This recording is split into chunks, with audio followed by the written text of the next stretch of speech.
ആത്മധൈര്യം. അപ്പൊ അതാണ് ഇന്നത്തെ കാലത്ത് മനുഷ്യന് ഇല്ലാത്തത്. ആത്മധൈര്യം ഇല്ല. പെട്ടെന്ന് മനുഷ്യൻ മടുത്തു പോവാണ്, പെട്ടെന്ന് തളർന്നു പോവാണ്, വലിയ ഡിപ്രഷൻ വരികയാണ്, മനസ്സിനൊരു സമാധാനമില്ല.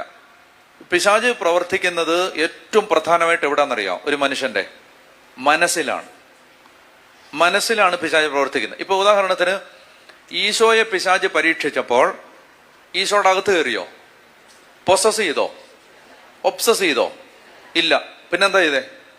മനസ്സിലേക്ക് ചിന്തകള് അമ്പെയ്യുന്ന പോലെ അയച്ചു മനസ്സിലേക്ക്. അതാണ് ശരിക്കും പിശാചിന്റെ പരീക്ഷണം എന്ന് പറഞ്ഞാൽ നേരിട്ട് പറയുന്നല്ലേ നമ്മൾ വായിക്കുന്നേ.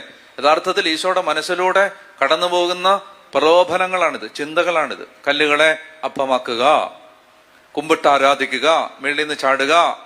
അപ്പോ നമ്മൾ ഉപയോഗിക്കുന്ന ആത്മീയ ഭാഷയിൽ ഉപയോഗിക്കുന്ന വാക്ക് മനസ്സെന്നല്ല, ദേഹി എന്നാണ്. ആ വാക്കെന്ന് പറഞ്ഞേ ദേഹി. പറഞ്ഞേ ദേഹി. ദേഹിയിലാണ് ഇവന്റെ പ്രവർത്തനം പ്രധാനമായിട്ടും. മനസ്സിലാണ് ഇത്തരം ചിന്തകൾ ഇങ്ങനെ കൊണ്ടുവന്ന് തരുന്നത്. അപ്പൊ ഇവിടെ ദൈവത്തിന്റെ ആത്മാവ് പറയുകയാണ്, നമുക്ക് പരിശുദ്ധാത്മാവ് നിറഞ്ഞു കഴിഞ്ഞാൽ മനസ്സിന് വലിയ ധൈര്യം കിട്ടും. ആമേൻ.